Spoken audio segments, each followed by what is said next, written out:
बिस्मिल्लाहिर्रहमानिर्रहीम। Dear students, अस्सलाम वालेकुम। आज हम डिस्कस करेंगे सेकेंड ईयर फिजिक्स में effect of temperature upon resistance. इसके अलावा जो मेन हमारा फोकस होगा वो होगा टेम्परेचर कोएफिशिएंट ऑफ रेजिस्टेंस, और हम डिफाइन करेंगे टेम्परेचर कोएफिशिएंट ऑफ रेजिस्टिविटी, और हम फिर इनका जो है ना फ़र्क भी आखिर में डिस्कस करेंगे। तो सबसे पहले हम अपने आर्टिकल की तरफ अगर बढ़ें, आज हम देखना ये चाहते हैं कि अगर हमारे पास एक वायर है, उस वायर का अगर हम टेम्परेचर बढ़ा दें तो क्या रेजिस्टेंस चेंज होगी, या अगर हम इस वायर का टेम्परेचर कम कर दें तब क्या रेजिस्टेंस पर कोई असर पड़ेगा। ये हमारा थीम है। तो सबसे पहले हम देखते हैं कि रेजिस्टेंस आती कहाँ से है। आखिर एक वायर के अंदर से जब इलेक्ट्रॉन्स फ्लो करते हैं तो वो जो अपोजिशन या मुज़ाहमत है वो कहाँ से आती है। तो देखिए स्टूडेंट्स, अगर हम किसी भी, ये हमारे पास एक वायर का पीस है, तार का एक टुकड़ा है, ये स्टूडेंट्स इसके अंदर large number of free electrons हैं जो कि मूव कर रहे हैं और ये करंट का सबब बनते हैं।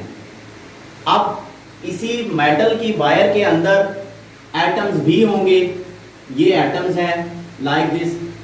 अब ये एटम अपनी मीन पोजीशन के गिर्द वाइब्रेट कर रहे हैं लाइक दिस, ऑसिलेट कर रहे हैं। यूं समझ लें कि ये एटम है और ये एटम है, ये इस तरह से अपनी मीन पोजीशन के गिर्द क्या कर रहे हैं, वाइब्रेट।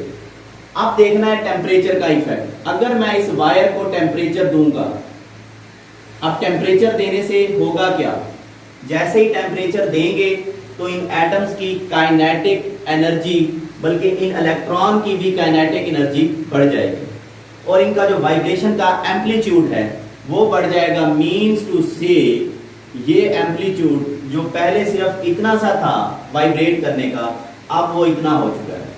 अब इलेक्ट्रॉन जो है ना यहाँ से आसानी से गुजर नहीं सकेंगे, क्योंकि एटम जो है ना बड़े एम्पलीट्यूड से वाइब्रेट कर रहे हैं। तो अब इलेक्ट्रॉन को रेजिस्टेंस का सामना करना पड़ेगा। इट मीन्स दैट अगर मैं एक ग्राफ बना लूँ, फॉर एग्जाम्पल टेम्परेचर और रेजिस्टेंस के दरमियान, या रेजिस्टिविटी और टेम्परेचर के दरमियान, तो मेटल्स के लिए जो टेम्परेचर बढ़ाते जाएंगे उसकी रेजिस्टिविटी या रेजिस्टेंस भी बढ़ती जाएगी। ये तो है एक तस्वीर का रुख।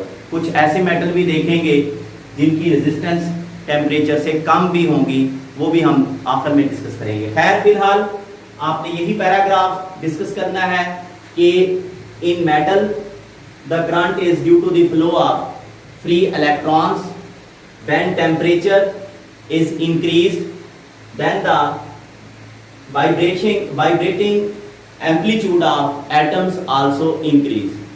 So as a result they will oppose the motion of electrons from them.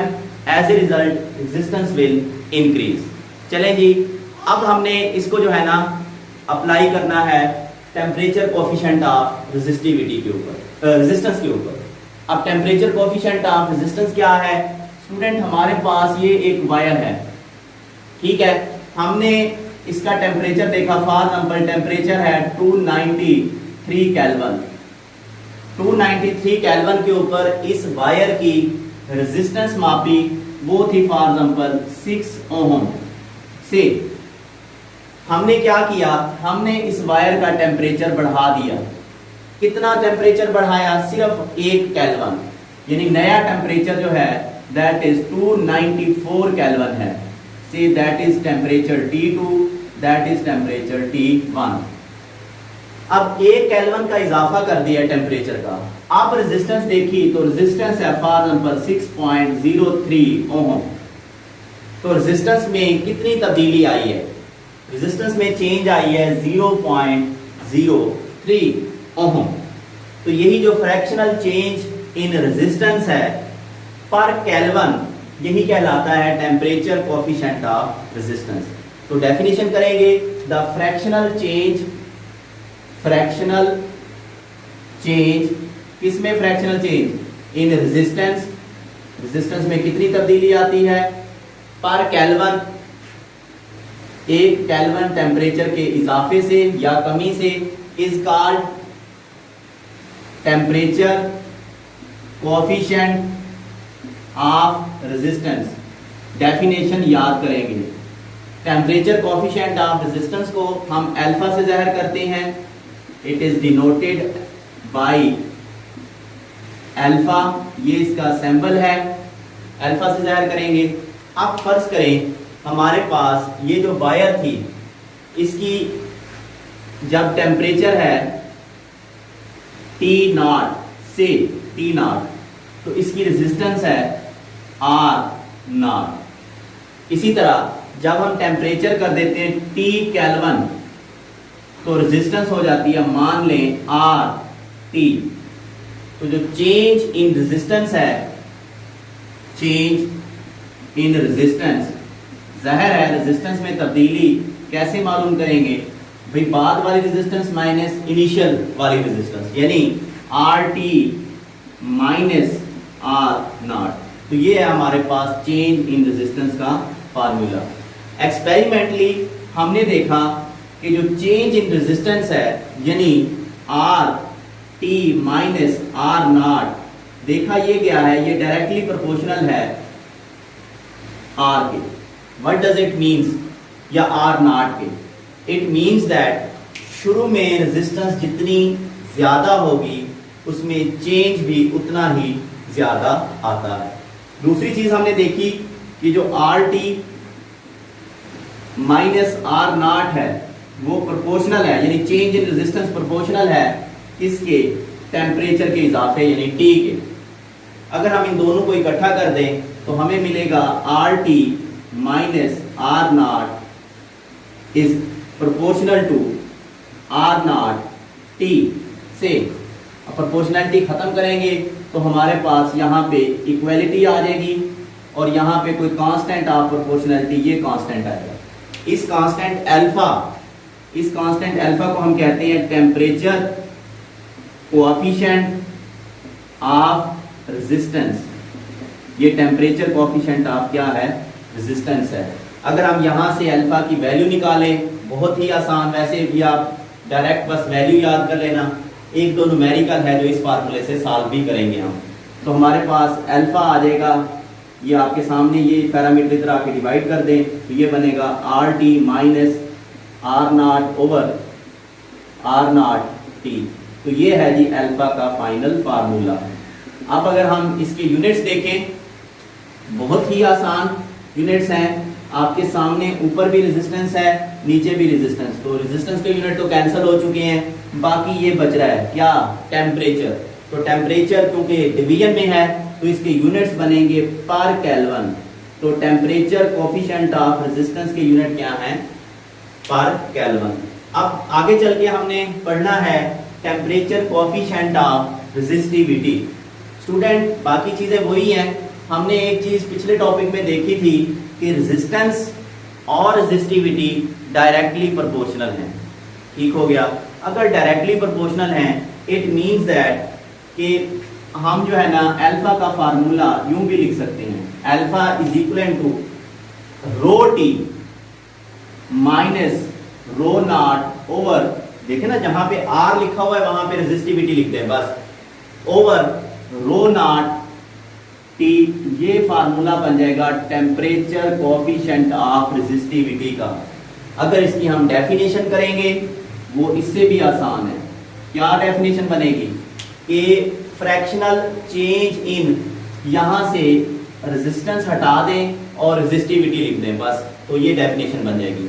तो डेफिनेशन करेंगे फ्रैक्शनल चेंज इन रेजिस्टिविटी पर केल्विन, एक केल्विन के इजाफे से रेजिस्टिविटी कितनी चेंज होती है इज कॉल्ड, उसको हम कहेंगे टेम्परेचर कोएफिशिएंट ऑफ रेजिस्टिविटी।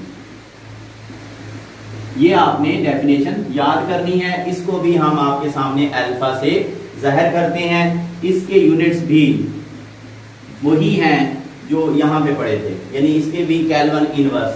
क्योंकि ये आपके सामने फार्मूला है, तो इसके यूनिट भी क्या है, पर केल्विन या केल्विन इनवर्स। अब यहाँ से हमें दो बड़े इंटरेस्टिंग रिजल्ट्स मिलते हैं।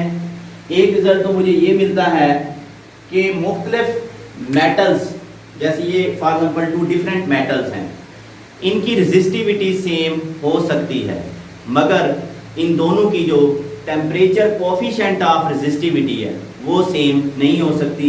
इस मेटल का अल्फा और होगा, इस मेटल का अल्फा और होगा। तो different metals have different temperature coefficient of resistivity. पहला conclusion, different metals have different temperature coefficient of resistivity.